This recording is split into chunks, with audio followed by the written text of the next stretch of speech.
আসসালামু আলাইকুম ওয়া রাহমাতুল্লাহি ওয়া বারাকাতুহু। ওয়া আলাইকুম আসসালাম। সূরাতুল মুতাফফিফিন মাক্কিয়া, আয়াত 36, রুকু 1। আজকে শুরু হবে কত নম্বর আয়াত থেকে? 14 নম্বর আয়াত থেকে শুরু হবে, ঠিক আছে? তো শুরু করো। আউযু বিল্লাহি মিনাশ শাইতানির রাজীম।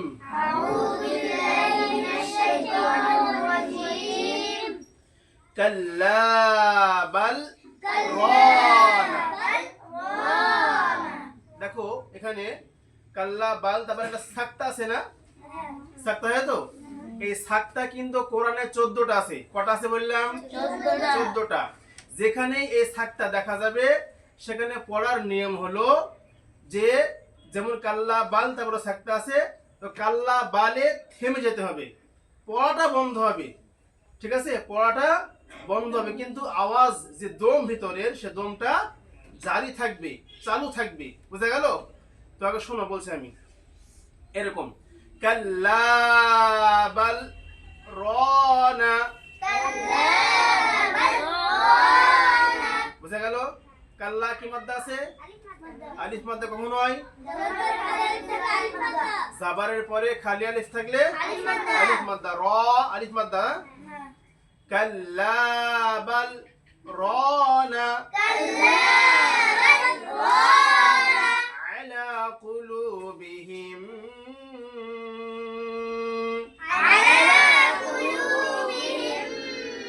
আলা আলা কি আছে? খাড়া যাবার, অতএব এটা আলিফ মাদ্দার সমতুল্য। আলিফ মাদ্দার মতো এক আলিফ পরিমাণ টান দিয়ে পড়তে হবে। কুলু, লু কি মাদ্দা? অমাদ্দা কখন হয়? পেশের পরে অসাকিন থাকলে অমাদ্দা হয়। এক আলিফ পরিমাণ টান দিয়ে পড়তে হবে। আলা কুলুবিহিম মা কানু।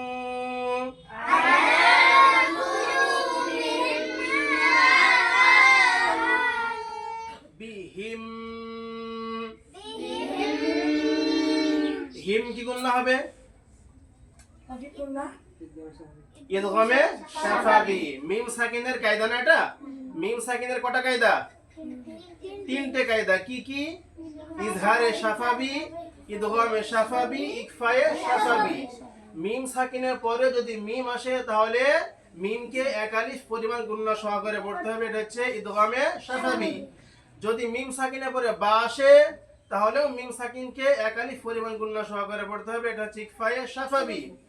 আর যখন মিম সাকিনের পরে মিম ও বা ছাড়া অন্য কোনো অক্ষর আসবে তখন মিম সাকিনকে গুণনা না করে স্পষ্ট করে পড়তে হবে, এটা হচ্ছে ইজহারে শাফাবি।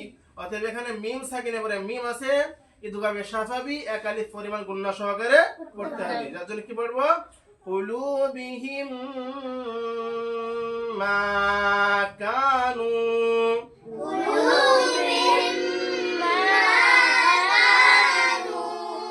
মা এখানে এক আলিফ পরিমাণ টান হবে, আলিফ মাদ্দা। কা এক আলিফ পরিমাণ টান হবে, আলিফ মাদ্দা। নুন ও মাদ্দা এক আলিফ পরিমাণ টান হবে।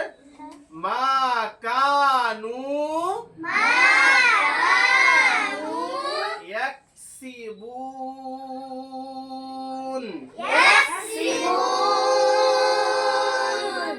কফ না কাফ? এখানে কাফ। এখানে এক পড়তে হবে, এক কাফ জাবার এক সি, সিনজের সি। ইয়াকসিবুন।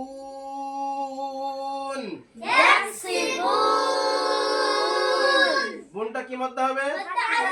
মাদ্দে আরিদ ওয়াকফি। কেন? হরফে মাদের পর অক্ষরটা সাকিন হওয়ার জন্য এখানে মাদ্দে আরিদ ওয়াকফি হবে, টান হবে 3 আলিফ পরিমাণ, ঠিক আছে? চলো আয়াতটা আবার শুরু থেকে দেখো। কাল্লা বাল রানা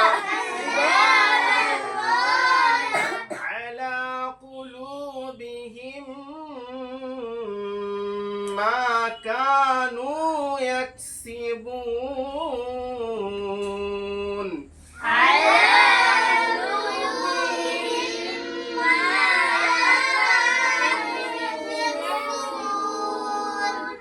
كلا بل ران على قلوبهم ما كانوا كانوا يكسبون كلا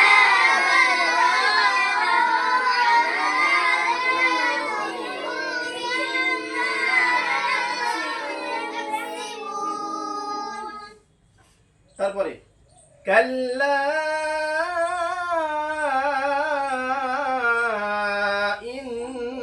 ইন্নাহুম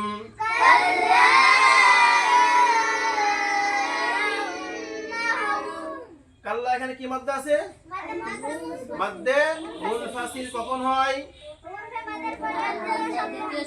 হ্যাঁ হুরুফে মাদের পরে যদি দ্বিতীয় শব্দে হামজা থাকে তাহলে মাদ্দে মুনফাসিল হবে টান হবে কত আলিফ আড়াই আলিফ কিন্তু মাদ্দে মুনফাসিল দু আলিফ টানা যায় আড়াই আলিফ টানা যায় চার আলিফ টানা যায় এক আলিফও টানা যায় ঠিক আছে কিন্তু আমরা মাদ্দে মুত্তাসিল মুনফাসিলকে আড়াই করে টানবো ইনশাআল্লাহ ঠিক আছে যার জন্য এক করে নেব যদি এটা আড়াই কিংবা এটা এক ওটা আড়াই টানতে যায় তো উল্টা পাল্টা হয়ে যাবে হ্যাঁ যার জন্য মুত্তাসিলও আড়াই টানবো মুনফাসিলও আড়াই টানবো তাহলে এখানে কত টান হবে আড়াই আলিফ না ইন্নাহুম কি গুণনা হবে ওয়াজিব গুণনা কখন হয়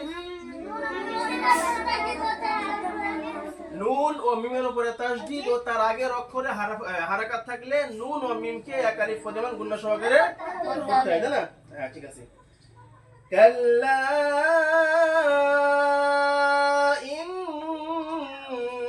ইন্নাহুম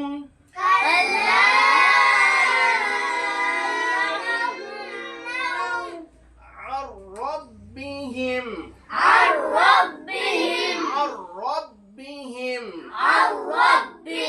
আচ্ছা এখানে তো নুন সাকিন আছে না আইনের পরে নুন সাকিন আছে তো কেন আমরা র পড়ছি এই জন্য পড়ছি যে নুন সাকিন ও তানবিনের কায়দা কটা চারটি কায়দা কি কি ইজহার ইকফা ইদগাম ইকলাব এখানে এটা হচ্ছে ইদগামের কায়দা কিসের কায়দা ইদগাম ইদগাম মানে যুক্ত করে পড়া বা মিলিত করে পড়া ইদগাম কয় প্রকার দুই প্রকার ইদগামে তাম ইদগামে নাকিস তামের কত অক্ষর দুটো লাম র নাকিসের কত অক্ষর চারটি ইয়া ওয়াও মিম নুন ঠিক আছে তো এখানে নুন সাকিন তানবিনের পরে অক্ষরটা কিসের আছে ইদগামে তামের না ইদগামে নাকিসের ইদগামে তামের যার জন্য নুন সাকিনের পরে যেহেতু ইদগামে তামের অক্ষর আছে র যার জন্য নুনটা বাদ দিয়ে দেব নুনটা বাদ দিয়ে দেব আর আইনের সঙ্গে রটা যুক্ত করে পড়বো কিন্তু গুণনা করা এখানে যাবে না যার জন্য কি পড়বো আর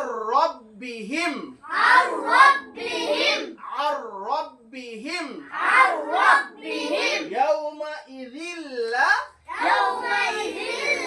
ইয়াউমা ইযিল্লা আচ্ছা এখানে তো জাল আছে না জাল কি আছে জালে দুজের আছে তো দুজের আছে তো আমরা জালের সঙ্গে লাম কেন যুক্ত করছি এখানে এখানে ইদগামে দুজেরের পরে লাম কি আছে লামটা ইদগামে তামের অক্ষর দুজেরের পরে লামটা ইদগামে তামের অক্ষর যার জন্য এক জের বাদ দিয়ে দেব আর এক জের লামের সঙ্গে যুক্ত করে পড়বো কিন্তু গুণনা করা যাবে না ঠিক আছে যার জন্য কি পড়বো ইয়াউমা ইযিল্লা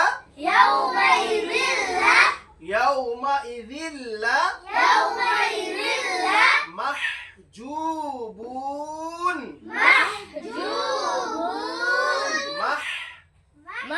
এটা কোন হা ছোট হা বা পাতলা হা এখানে এটা মোটা করে পড়া যাবে না বুঝা গেল কি পড়তে হবে হা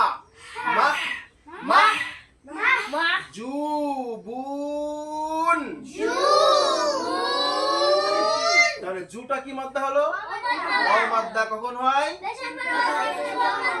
আচ্ছা বুন কি মাদ্দা হয়ে গেল মাদ্দে ওয়াজিব হুরুফে মাদের পরে সাকিন করার জন্য তাই না ঠিক আছে চলো এবার আয়াতটা পুনরায় ঘুরে পড়া যাক কাল্লা ইন্নাহুম আর রাব্বিহিম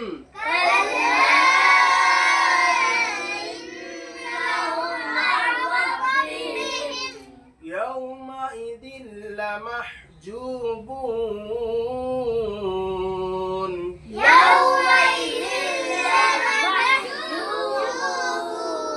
يومئذ لمحجوبون يومئذ لمحجوبون ঠিক আছে, আজকে কটা আয়াত হলো? দুটো। ইনশাআল্লাহ আমরা প্রত্যেক দিন এরকম ভাবে আয়াতগুলোকে গ্রামার তাজবিদ সহকারে দেখব এবং পড়ব। আর প্রিয় দর্শক, আপনারাও আমাদের ভিডিওটা দেখবেন এবং যদি ভালো লাগে তো চ্যানেলটি সাবস্ক্রাইব করবেন এবং লাইক শেয়ার কমেন্ট করবেন। প্রয়োজন মতো আপনারা কমেন্ট করতে পারেন, তার উপরে ইনশাআল্লাহ আমাদের ভিডিও বানানো হবে। আসসালামু আলাইকুম ওয়া রাহমাতুল্লাহি ওয়া বারাকাতুহু।